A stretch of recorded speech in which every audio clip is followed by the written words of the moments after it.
안녕하세요. 서백기TV 서백진입니다. 오늘은 일본에서 갑작스럽게 부상하고 있는 인류 동조론에 대해 알아보겠습니다.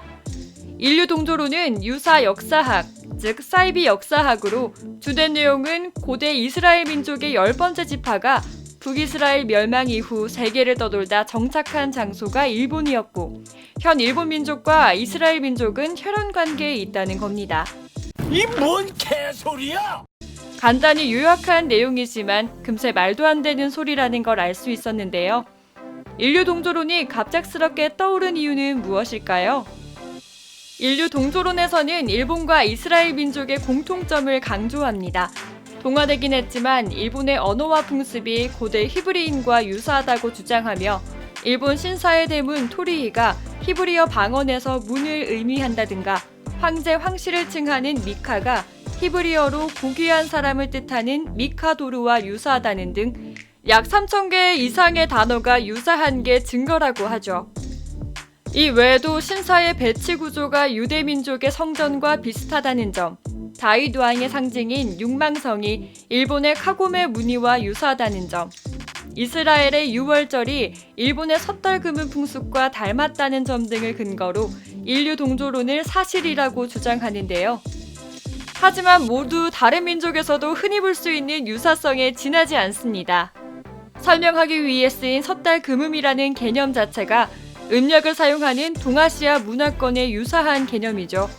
그리고 사실 한민족은 이스라엘의 잃어버린 10번째 지파였다는 사이비 역사학이 우리나라에도 있었다고 합니다. 이런 사이비들의 특징은 사회가 혼란스러울 때 기승을 부린다는 점인데요. 아무래도 일본 사회가 사회경제적으로 상당히 혼란스럽기 때문에 이슈가 되고 있는 게 아닐까 싶습니다. 현실이 만족스럽지 못한 탓에 만족스러운 거짓에 빠지게 되는 거죠. 아무리 그래도 너무 말이 안 되는 인류 동조론. 과연 일본인들은 어떻게 생각할까요? 중국인과 한국인이 바보인데도 일본인이 매우 뛰어난 이유가 설명된다. 스모라는 단어의 유래부터가 스몰 이스라엘에서 온 것이다. 유대민족 따위와 같다고 하지 마라. 일본이 더 오래된 민족이다. 이야기 속의 탱구를 보면 전형적인 유대인의 얼굴이다. 일본인의 전부는 아니더라도 유대인의 후예인 건 틀림없다. 언어의 유사성으로 보면 무관하지 않은 것 같다. 다소 피가 섞여 있을지도 모르겠다. 조사하면 조사할수록 일본인과 일본 문화가 유대인의 후예라고 밖에 생각할 수 없다.